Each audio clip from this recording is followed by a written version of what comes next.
Hello, welcome. My name is Anastasia Michelle. I'm a spiritual mentor, and this is the Energy Update. So we will just get right into it and make sure to stay till the end. I'll draw an oracle card for star seeds, so we get some more specific guidance on what the viewers that are connecting with this could benefit by. So the topics for today are a bit universal and super important still. And the first one is understanding the role of Gaia. And as we understand the role of Gaia, we also understand ourselves, our incarnation, and how we can really make the most of this time. So Gaia, as we know, our Earth Mother. So Gaia is the soul of our Earth, and this beautiful form and being is creating and generating all of this life here and the life on this planet. It's very heart-centered. We have like so much greenery and things like that. And we are in a space of being in between what you could call the celestial realms and some of the darker um, underworld realms is what they've been called throughout time, the underworld. And these are all just talking about vibration from a harmonious vibration that is sustainable, whole. It can continue on, or the darker is more destructive.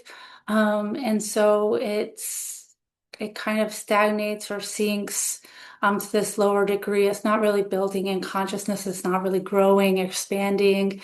Um, to kind of take out the polarization of, dark and light, positive, negative, we can just speak about it in terms of expanding and descending and levels of consciousness. And so, Earth being put in the middle, Gaia, uh, has a special function to help spirits that have been fragmented through sojourns of darker realms to reintegrate. So we're speaking about Gaia as a very incredibly sophisticated soul retrieval system that we incarnate here to help us reintegrate pieces of our soul that have become fragmented or lost throughout our journeys.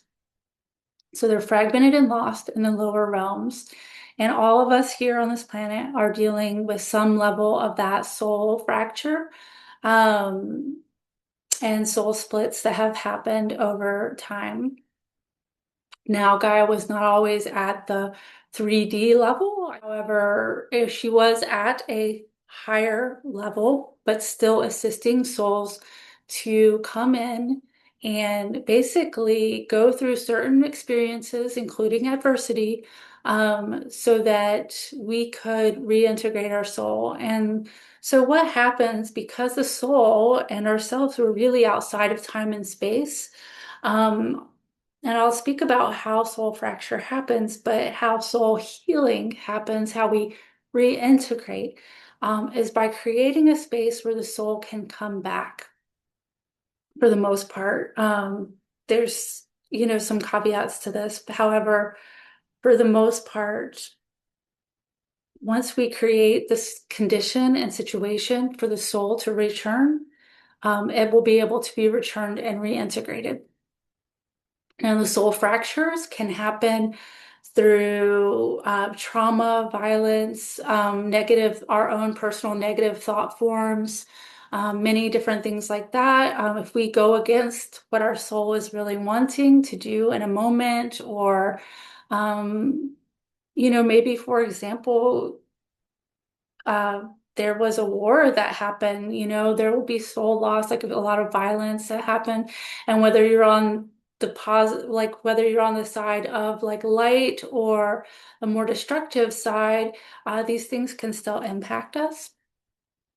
And we can be sucked into like false light forms. So, yeah, for example, that was kind of, I came in as a light worker during the ancient Egyptian times. So that's, however, actually there was slavery involved in this. So souls can unfortunately be overpowered and enslaved. And that's been happening throughout humanity. And it can bring souls into a much lower vibration, especially over time. And so we can really truly get kind of trapped there. And Gaia does help us to rework ourselves out. Some signs of, soul fracture or just severe insecurity, difficulties making decisions, not having a lack or having a lack of clarity on your soul mission, these types of things, not having your soul gifts activated are all due to different types of soul fracture and soul loss. And as we can reintegrate these things, um, they'll come back online. And so even as you're watching this, and coming into this field with me, you can come into compassion for yourself and start considering what kind of energy can you create that would bring the soul back to you. And that means facing different adversity in our lives. So sometimes if you had a very challenging relationship with your family, sometimes that can be because there is a karmic entanglement where you had massive soul loss. And in order to really reintegrate, you have to look at it and see it for what it fully is. And so we all have these things happening. Each person their soul journey is totally individual. Many people have incarnated since the times of Atlantis, which was like the original kind of fall of Gaia. And so a lot of misuse of power and control are a lot of things that people are working with. Compassion is what many people need to work with to help reintegrate and strengthen their souls.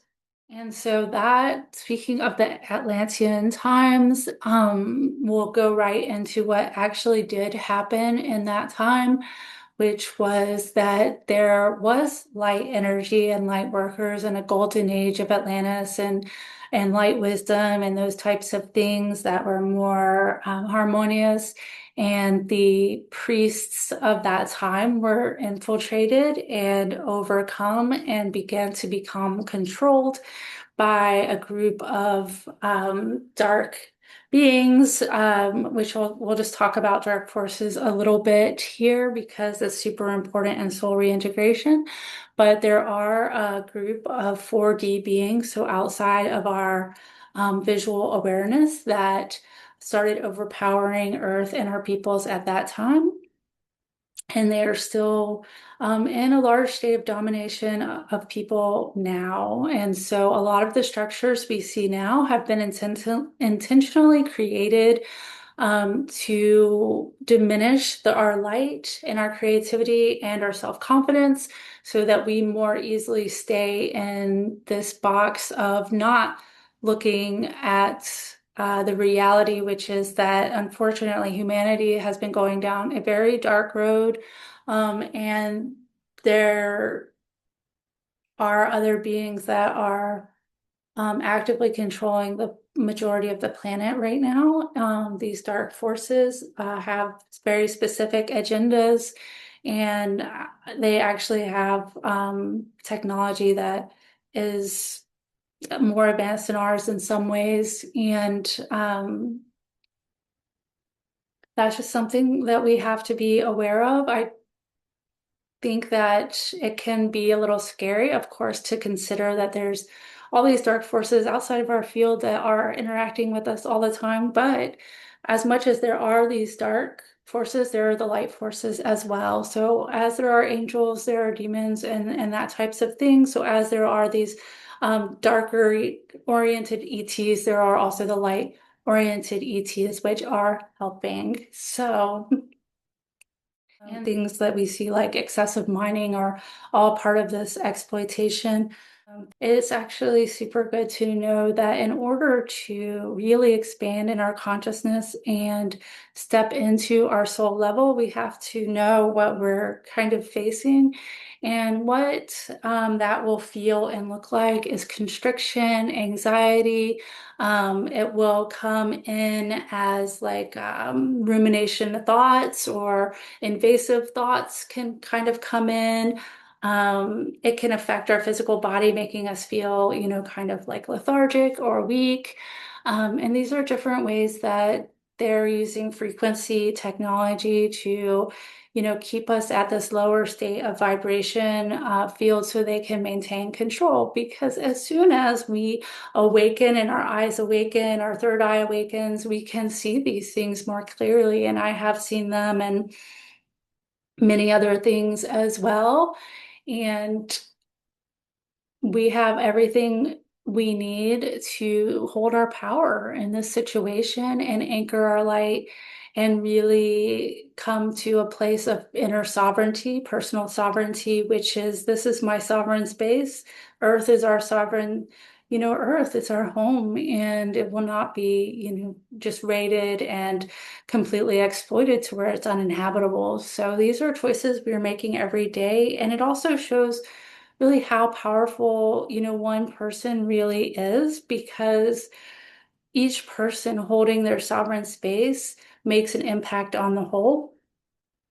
And the way that I like to explain this is that because holding our light and holding our consciousness and holding our sovereign space and holding what is true for our hearts as the most important and valuable thing creates this beautiful ripple effect. It heals the planet, it heals ourselves, we become stronger, and we connect in with that eternal truth of Gaia and her truth, which is as we honor this opportunity for us to reintegrate our souls with Gaia, because that is how her field was created to assist the souls. This creates what's called harmony, which is really the basics of beauty and sustainability and um, just like having more of a love and peaceful emanation. And when we're holding light like this, we may think, oh, not that many people are interested in holding their light right now. Well, it's like if, say, it's just 1% of people that are light workers and really investing in their consciousness and their self-work, well, it's kind of like the pineal gland in our body. That 1% can be so teeny tiny and to scale of our whole body, but it can actually create a powerful impact that will affect the whole body because it's coming from clarity, it's coming from truth, it's coming from consciousness, it's coming from alignment, and it's coming from purpose, which is connecting with the Gaia's soul purpose, right? And so this is the power of consciousness. And when I started in on my journey of reintegrating my soul and working with Gaia, um, as my mentors and teachers, which is the mamas from the Kogi tribe in Colombia, were telling us that the earth is sick and that she's dying. And if you can imagine that her sole purpose was to help us to grow in consciousness. And instead of that, so many people are just afraid and fearful. And because of that, they're acting in greed and violence and all this mental health things. You can imagine that if she's not reaching her sole purpose, um, that she would die. So this is really important. Um, because we all have just such a great opportunity, but not just for ourselves, but for countless souls who may sojourn to Gaia to help reintegrate lost pieces that have lost over time. And the newest updates that I've heard as far as Gaia is that she is getting better because there are enough light workers now that are coming in, holding their power, holding their light, doing sacred offerings, doing the light grid work. just all these things, building in consciousness and just creating beauty in their lives and gratitude. And all of those things are actually starting to shift so that Gaia can start to recover her health. But we're still in critical time as far as Gaia's health goes, because there is still so much exploitation that's currently happening, and that it has been in such a low vibratory field for so long. And so it's so important, each person doing their little bit of work here. And so, yeah, so we talk about Gaia as soul retrieval, and we talked about the archons a bit. If this is new to you, um, I can understand it might be a little bit hard to receive. However, I would just say, just be in your heart, take what's for you, and let go of what is not right now. I mean, personally, I've seen all these different things. Doing the shamanic work, it's something I do, entity removals for people. It's kind of just something that happens. And it's one reason why things are so chaotic is because people have no idea about energy maintenance. Like, we detoxify our body, we clean out our house, we clean our car, but we don't have any clue about how to clean and detox our energy body. And so that's something we do a lot here on this channel, is how to basically reestablish a healthy energy body system and detoxify from what is not serving our greatest good.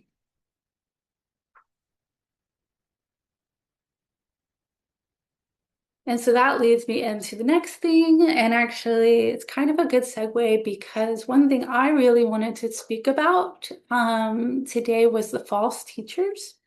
I've seen just so many of them because now I'm out there on social media. So I'm just seeing like all these different people that are doing these channelings, they're talking about ETs, they're doing all these things. And I think when you're first learning about all of this, it can all seem a little bit way out there, right? Woo. And maybe you're resonating with some parts of the truth frequency of it all. And that makes it really easy for people that have less than pure agendas to just sell you a few things that are true and sell you a lot of deception on top of it. And so it's a time, if you're starting to become interested in these things, if you've been doing the work for a little while, maybe you have some sense of this, but as you're starting in on your spiritual journey, the first field that you're going to start interacting with as your psychic abilities come online, and you're starting to understand these things more, is that you're going to hit the astral field. And this is like basically like the collective unconscious right now. And if you think things are chaotic in the world right now, the collective unconscious is all the things that we haven't even started to process yet and are affecting our lives. And so it's even more chaotic in the astral field. And so many teachers or people that are tapping in and they're channeling into things, they're not even past that astral field yet. And what that means is that there's deceptive forces, there's false light, there's so many different things. And then, of course, people's own hidden agendas, which they just are kind of like, oh, people believe this spiritual stuff, so we'll just say, all these crazy things. And some of it does sound, obviously absurd, coming from the type of conditioning we've come from, which is a heavy, heavy conditioning. So what I ask you is, first of all, consider, how you maybe felt growing up, maybe through your teenage years, like any constriction, anxiety, frustration, darkness, heaviness, all those things that we've normalized. And then come into your like heart consciousness, into this space right now. See how you feel. See if it feels more expansive. Maybe you can even feel your soul coming forward a little bit, lighting up your body and your life. Let's take a deep breath in. We've talked about a lot of things. Just settle. And when you're out there and you're watching all these different things and trying to sort truth from fiction and also what's important for you, particularly, specifically, individually at this time. Ask your heart. So ground into Pachamama, ground into Gaia. Allow the energy to come into your heart. If you're unsure whether a teacher is legitimate or for you, just begin to let your heart expand, cover your field. Connect with your third eye. Just say, reveal, reveal, reveal. Reveal this person's true intent. Reveal, reveal, reveal. Whether this person's message is for me at this time. And just sit with it and see how you feel. Maybe you'll feel expansion. Maybe you'll feel heaviness. That's an indicator. Maybe you'll get a straight message or a visualization. I'm going to ask you to do this if you're serious about your spiritual journey, because I've even gotten hooked into some of these kind of false teachers, and I've had my own initiations with having to stand up to a teacher of the dark arts, which is like sorcery and things like that. And it can be incredibly entangling and deterring you from your field and your truth. And um, I remember one time watching someone, I want, some part of me sometimes wants to name names, but I'm not going to, because you have to use your own discernment. You have to learn this discernment. But this one person whom I was watching, and I was getting into his story, and I was like, wow, my goodness, he has this story, and it just kept getting wilder and wilder. And, I started questioning a little bit. But then when I turned it off, I was kind of unsure how I felt about it, but when I felt the energy afterwards, it felt like a ton of bricks just landed on me. And I was like, wow, that's what this guy was handing off. It was just like a lot of heavy energy. So I definitely knew he was a fraudulent person then.